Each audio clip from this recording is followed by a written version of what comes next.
चले जी, आज रमज़ान की लास्ट सहरी है और सहरी में हमने बनाए हैं करेले, वो भी प्याज वाले, जो कि मुझे बहुत ज़्यादा पसंद है। तो इस वजह से मैंने मामा को कहा कि चले हम ना आज करेले बना लेते हैं। तो बस मामा ने यहाँ पर पकाए थे, इनको बस चेक करने आ रही थी क्योंकि मामा ने इनको दम पे रखा हुआ था। तो मैं इनको बस चेक कर रही थी कि अच्छे से गल गए हुए हैं। तो बस जी यहाँ पर ये रेडी हो चुके हुए थे। तो सोचा कि चलें जी आपके साथ शेयर करती हूँ, वीडियो बनाती हूँ, क्योंकि लास्ट सहरी है तो दिल में ना एक बड़ी ही उदासी सी हो रही थी। और सहरी के टाइम ना मस्जिदों में ना बहुत से यानी नाते पढ़ी चली जा रही थी कि अलविदा अलविदा माह रमज़ान अलविदा।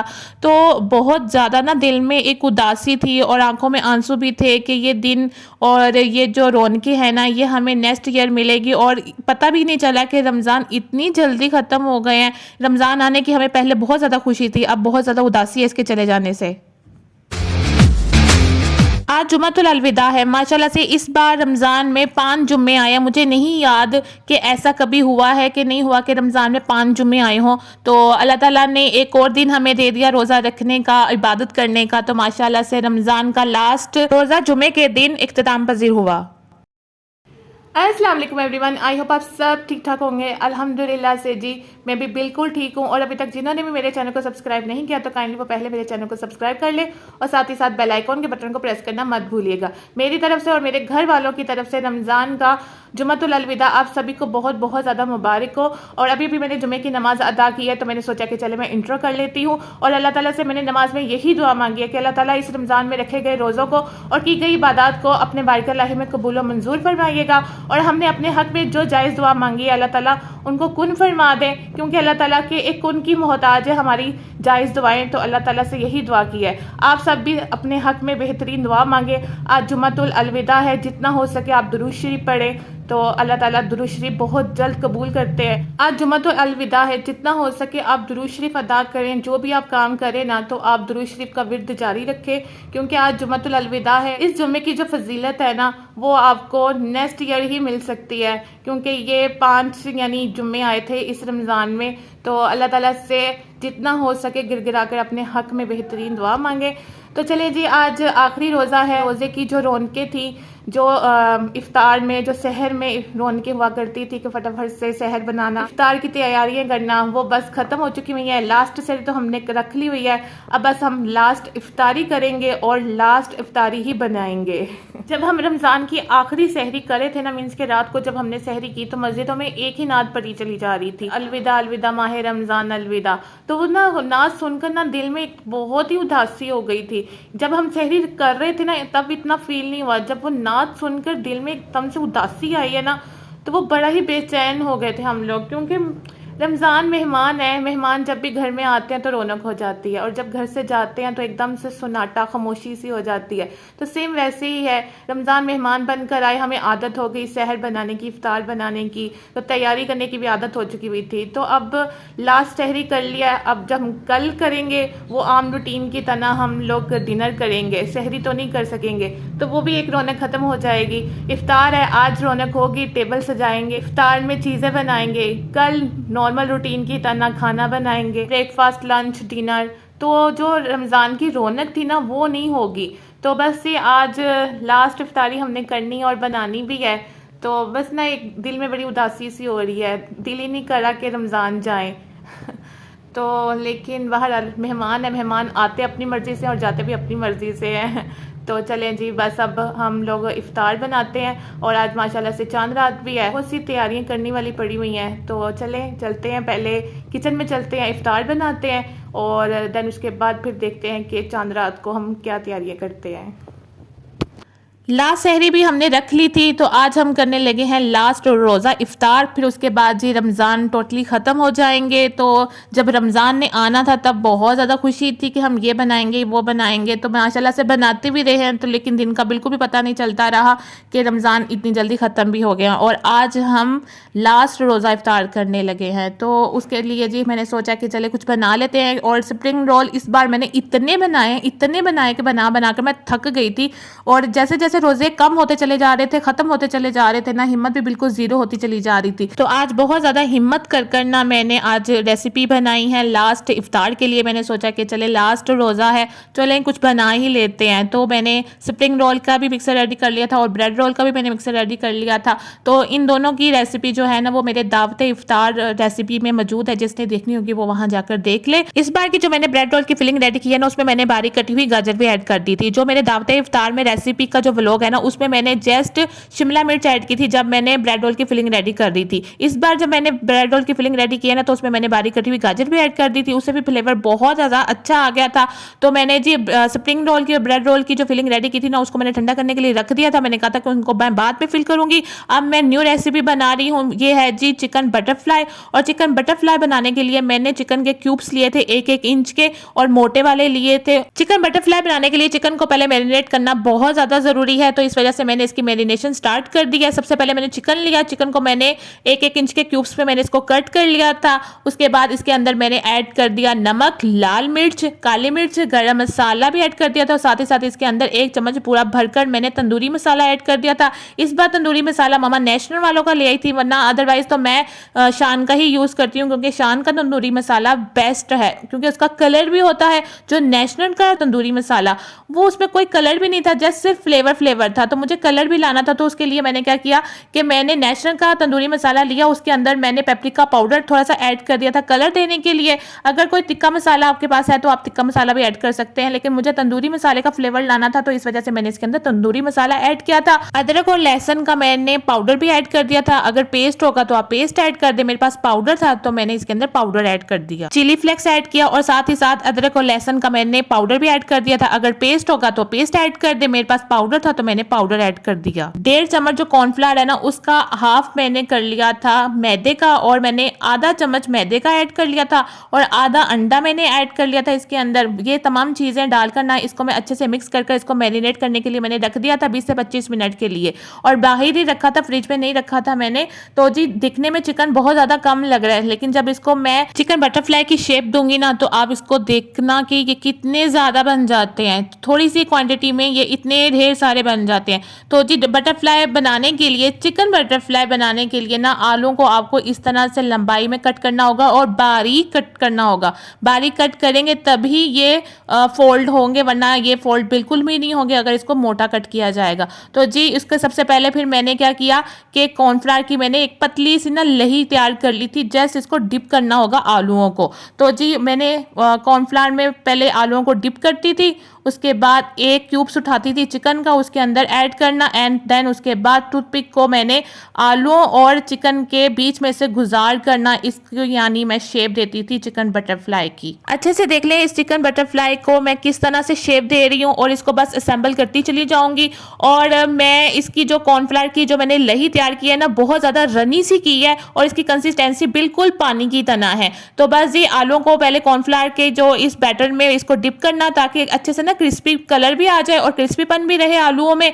और उसके बाद मैं कॉर्नफ्लावर में डिप करती थी आलूओं को, चिकन का एक क्यूब्स उसके अंदर ऐड करती थी, देन उसके बाद टूथपिक के साथ इसको मैं शेप दे देती थी। और देखिए माशाल्लाह से काफी ज्यादा बन गए थे। अब इसको मैं ना फ्राई करने लगी हूँ, और फ्राई करते हुए इसकी आंच पहले मैंने लो रखी थी, देन उसके बाद जब मैं इसके अंदर ऐड कर दिया था इसको कलर देने के लिए, फिर मैंने इसको मीडियम आंच पे इसको फ्राई करना मैंने स्टार्ट कर दिया था। और माशाल्लाह से आपके सामने फ्राई हो रहे हैं, बिल्कुल भी चिकन बाहर नहीं निकला, क्योंकि टूथपिक से ना मैंने इस शेप को लॉक कर दिया था ताकि चिकन बिल्कुल बाहर ना निकले और अच्छे से फ्राई भी हो जाए। लास्ट इफ्तारी थी तो मैंने सोचा कि चलें डिफरेंट सी कोई रेसिपी बनाती हूँ। माशाल्लाह से यहाँ पर लास्ट इफ्तार की टेबल भी मैंने यहाँ पर रेडी कर ली हुई है, और स्प्रिंग रोल भी मैंने बना लिए थे, चिकन बटरफ्लाई थे और ब्रेड रोल थे, माशाल्लाह से चाट और आलू वाले पकौड़े और पालक वाले पकौड़े। बस जी यहाँ पर माशाल्लाह से इफ्तार हो चुका हुआ है। और यहाँ पर जी मैंने सबसे पहले मैंने कहा कि जो मैंने रेसिपी बनाई है ना, उसको पहले ट्राई करती हूँ कि कैसी बनी थी, क्योंकि रोज़ा था ना, तो अपने हिसाब से मैंने सारे इसमें ना स्पाइसेस ऐड किए थे और माशाल्लाह से परफेक्ट बने थे। और जो आलू था ना वो बिल्कुल भी हार्ड नहीं हुआ था। अक्सर होता है ना कि कॉर्नफ्लावर में जो भी चीज़ डिप करें तो वो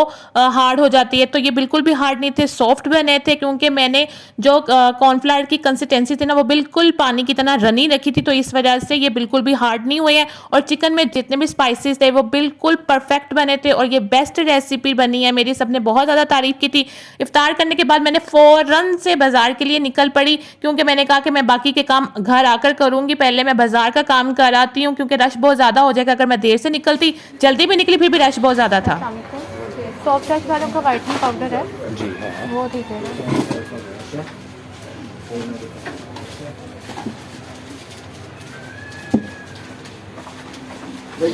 टच का सिंपल वाला है, दो करने सिंपल वाला नहीं, वो जो डिब्बे में नहीं आता वो वाला। हाँ इसमें नहीं आ रहा।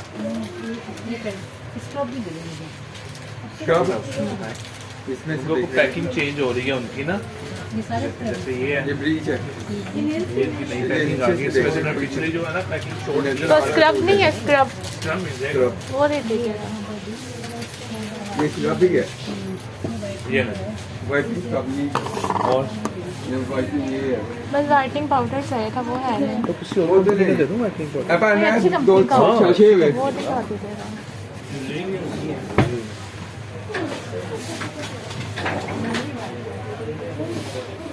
जी भाई, जरूरी वो थाने वो दे इधर फिर उधर सामने करा दे। हाँ जी, डैम बाइस का फेशियल स्किन पॉलिश, ये उसका दिया मैंने पाउडर। इसकी क्या प्राइस है? 295 295। काम वैसे ही करेगा जैसे सॉफ्ट टच वाला? वही चीज़ है, अच्छा, उसी तरह का है सेम। ये देखें,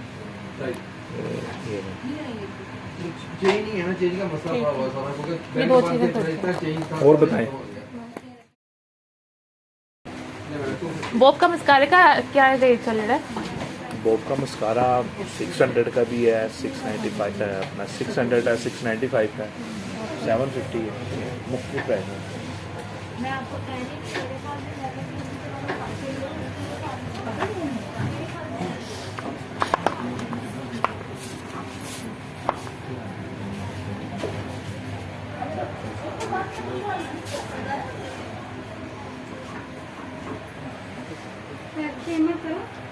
कर दे मामा, कर दे।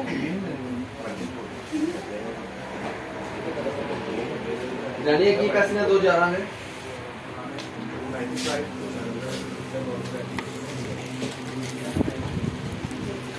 570 हो गए।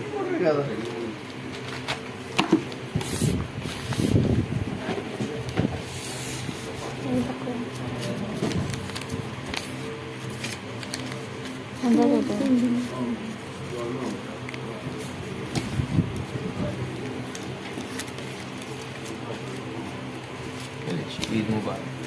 खैर मुबारक, आपको भी ईद मुबारक।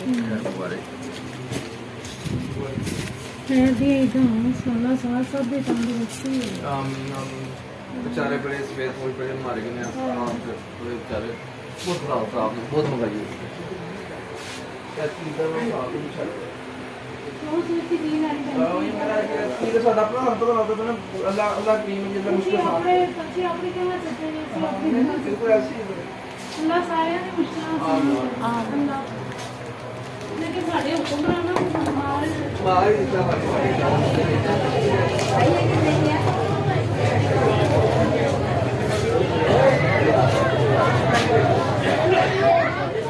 जब घर पर थी ना तब माइंड में यही बात थी कि आज रश शायद ना हो इतना, क्योंकि लोगों को था कि फ्राइडे को ईद हो जानी है, तो लोगों ने पहले ही थर्सडे को शॉपिंग कर ली होगी, तो चांद रात यानी थर्सडे को ही उन्होंने मना ली होगी, तो आज इतना रश नहीं होगा क्योंकि एक रोज़ा जो आगे बढ़ गया था। तो लेकिन ऐसा कुछ भी नहीं हुआ। जब मैं बाज़ार निकली तो इतना ज़्यादा रश था ना, तो ऐसा लग ही नहीं रहा था कि लोगों ने पहले शॉपिंग की होगी यानी थर्सडे को। तो आज ही लोग इतने टूटकर बाहर निकल पड़े, और जब मैं बाजार निकली ना मेरा माइंड बिल्कुल माउफ हो चुका हुआ था। घर बैठकर जितनी चीज़ें मुझे याद थी ना उतनी ही चीज़ें मैं बाजार जाकर भूल चुकी थी कि मैंने क्या क्या लेना है, और ऐसा लग रहा था जैसे ना किस्तों में मुझे चीज़ें याद आ रही थी कि अच्छा ये भी लेना है, ये भी लेना है। मामा से मैं बार बार पूछी जा रही थी कि मामा मैंने क्या लेना है, मैंने क्या लेना है, मैं भूल गई हुई हूँ बिल्कुल, क्योंकि एक वीडियो बना रही होती हूँ और ऊपर से चीज़ें भूल जाती हूँ, तो मुझे बिल्कुल भी समझ नहीं आती है कि मैं क्या करूँ, वीडियो बनाऊँ कि सोचूँ कि मैंने क्या क्या लेना है, क्या क्या नहीं लेना। जितनी मेरे माइंड में चीज़ें आ रही थी वो मैंने ले ली, और जब मैं घर आ गई तब मुझे याद आया ओहो मैंने तो ये भूल ही गई हुई हूँ। फिर मैं दोबारा गई बाजार, मुझे 3 बज गए थे इस तरह इन बाजार के चक्कर लगाते लगाते मुझे तो बस ये यहाँ पर मैं ऐसे वीडियो बना रही थी तो लड़के से बातें कर रही थी। लड़का मुझे कहता है कि ये जो छोटा है ना, मुझे कहता है कि आप ना यूट्यूब पे यानी करती हैं, क्योंकि लोगों को ना पता चल जाता है कैमरे के किस एंगल से हम वीडियो बना रहे होते हैं। मैंने कहा हाँ जी। कहता आप अपने चैनल का नाम बताएं, मैं सब्सक्राइब करवाता हूँ। तो मैंने कहा अच्छी बात है, ले लो। बाजार जाने का ये फ़ायदा है कि आपको ना सब्सक्राइब करवाने का मौका मिल जाता है माशाल्लाह से। और आप रश चेक करेंगे कितना ज़्यादा रश हुआ पड़ा है यहाँ पर। तो गुजरते गुजरते ना मुझे इन झुमकियों पे ना पहली नज़र पड़ी, और पहली नज़र में ही मुझे इतने ज़्यादा पसंद आ गए थे ना कि मैंने सोचा कि इनको मैं बाय कर लेती। इनको मेरा छोड़ने का बिल्कुल भी दिल नहीं कर रहा था। तो मामा कह रही थी कि ना लो, तुम्हारे पास इतने ज़्यादा इयरिंग्स पड़े तो हुए हैं, लेकिन मैंने कहा नहीं, मेरे पास झुमकी नहीं है, मैंने यहाँ ये वाली ना झुमकी लेनी है। मुझे बहुत ज़्यादा पसंद थी और इतनी हैवी थी ना, लाइट वेट शक्ल से ऐसे लग रहा था, लेकिन बहुत ज़्यादा भारी थी और बहुत ज़्यादा रीज़नेबल भी थी। तो मेरा बहुत ज़्यादा इस पर दिल आ गया। मुझे था कि अगर मैंने इसको छोड़ा ना, क्योंकि ईद का मौका है ना, जो चीज़ आप छोड़ते हैं ना, जो आपके साथ वाला खड़ा होता है ना, वो सबसे पहले उस चीज़ को बाय कर लेता है। मेरा छोड़ने का बिल्कुल भी दिल नहीं था। मैंने सबसे पहले उसको बाय किया और एक छोटे से मैंने टॉप्स लिए थे, वो भी मैं आपको घर चलकर दिखाती हूँ। और मेरे साथ बैड सीन क्या हुआ वो भी मैं आपको आगे चलकर बताती हूँ कि मेरे साथ हुआ क्या था आज। तो जी बस यहाँ पर मैं वीडियो बना रही थी, मैंने कहा कि चलें जी इनको भी मैं रिकॉर्ड कर लेती हूँ। और लास्ट ईयर पे जब रमज़ान पे मैंने शॉपिंग की थी ना, वो भी चांद रात पे की थी, वो भी मैंने इन्हीं की शॉप पे की थी। और मम्मा को मैंने 2 इयरिंग्स यहाँ पर ही मम्मा को मैंने गिफ्ट किए थे ना, तो वो भी माशाल्लाह से बिल्कुल परफेक्ट चल रहे थे। और ये देखिए झुमकी कितनी कोई प्यारी हैं, बस इसको मैंने खो दिया, लेकर मैंने इनको खो दिया, क्योंकि मैंने डाले तो बैग में ही थे जब मैंने इनको बाय कर लिया था। जब घर पहुंची तो बैग में बिल्कुल भी नहीं थी, पता नहीं कहाँ गिर गई, मुझे समझ ही नहीं आई। और इतना मुझे दुख हुआ इसको कि मुझे जो चीज़ पसंद आई वो ही मेरे हाथ से निकल गई। तो बस बड़ा ही बैड सीन हुआ मेरे साथ। फिर हम लोग यहाँ पर क्रॉकरी वाले सेक्शन में आ गए थे, क्योंकि ईद है ना, तो जब भी ईद आती है ना तो कोई ना कोई चीज़ घर की लेनी होती है। सबसे पहले मेन काम होता है जी गिलास लेने हैं, तो वो हमने यहाँ से बाय किए। तो बस ये फाइनली हम लोग घर आ गए हुए थे, और घर आकर मैंने सोचा कि चले मैं आप लोगों के साथ शेयर करती हूँ कि जितना मेरे माइंड में चीज़ें आ रही थी ना फेशियल के बारे में, तो मैंने वो चीज़ें मैंने ले ली हैं।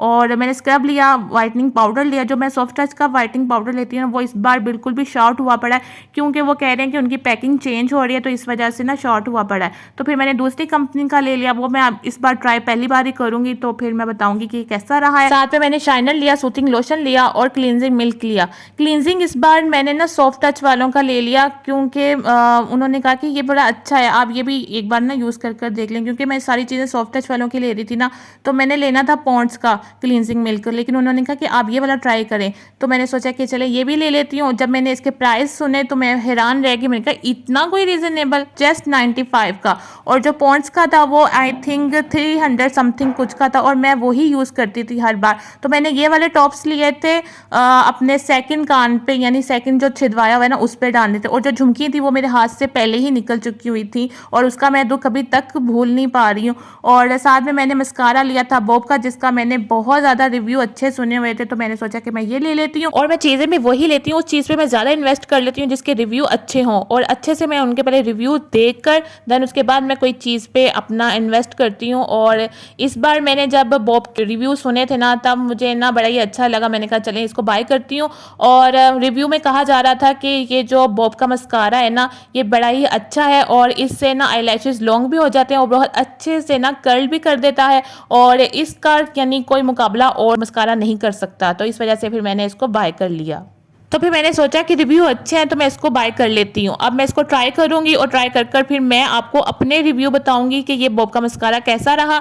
अब बारी आ गई है जी मेरे स्किन पॉलिश करने की, और स्किन पॉलिश का सबसे पहला स्टेप होता है ब्लीच करना। और मैं फटाफट से अपने ब्लीच भी मैंने रेडी कर लिया था, और इस बार ब्लीच ना मैंने अपने छोटे भाई को भी अप्लाई कर दिया था, क्योंकि मैंने सोचा कि ईद है चले उसको भी अप्लाई कर देती हूँ ताकि उसकी भी स्किन ना अच्छी सी हो जाएगी। तो बस जी मैंने यहाँ पर स्किन पॉलिश भी कर ली थी, और मैंने मड मास्क भी लगा रख लिया हुआ था। उसके बाद मैंने 10 मिनट के बाद ना मैंने उसको वॉश कर लिया। अब बारी आ गई है जी ईद के कपड़ों को प्रेस करने की। मैंने सोचा कि चले मैं रात को ही कपड़े प्रेस कर ना रख लेती हूँ। रात कौन सी, फजर का टाइम हो चुका हुआ था, सारी रात मैं सो ही नहीं सकी क्योंकि तैयारियों में लगी हुई थी। पहले घर को नीट करना, फिर देन उसके बाद बाजार का चक्कर लग गया, और उसके बाद फिर अपने आप को थोड़ा सा टाइम दिया मैंने। सब काम करने के बाद लास्ट में अब बारी आती है कपड़े प्रेस कर रखने की। तो फिर मैंने सोचा कि चले मैं कपड़े प्रेस कर लेती हूँ। ये मेरा ड्रेस था और ये मामा का ड्रेस है, जो कि मैं आप लोगों को कपड़े प्रेस करने के बाद प्रॉपर लुक दिखाऊंगी। और माशाल्लाह से मेरा भाई भी अपनी तैयारियों में लगा हुआ था, वो भी यानी अपनी वीडियो के चक्करों में था कि मैं भी अपनी वीडियो बना लूँ। तो बस ये यहाँ पर अब मैं अपने कपड़े प्रेस कर कर इनको हैंग करके रख लूँगी और आप लोगों के साथ सुबह मैं ईद पे शेयर करूँगी। मेरी तरफ से और मेरे घर वालों की तरफ से आप सभी को चांद रात बहुत बहुत ज़्यादा मुबारक हो। खैर से सुबह ईद आए और ये ईद सबके लिए खुशियों वाली साबित हो। आमीन सुम्मा आमीन। तो चलें जी, मैं इस वीडियो का यहीं पर एंड करती हूँ। आई होप आपको आज का व्लॉग पसंद आया होगा। पसंद आए तो प्लीज़ लाइक शेयर कमेंट ज़रूर कीजिएगा। मिलती हूँ आपसे कल ईद के व्लॉग में और कोशिश करूँगी कि मैं ईद का व्लॉग टाइम पे अपलोड कर सकूँ, लेकिन अगर बिजी हुई तो फिर लेट अपलोड कर लूँगी।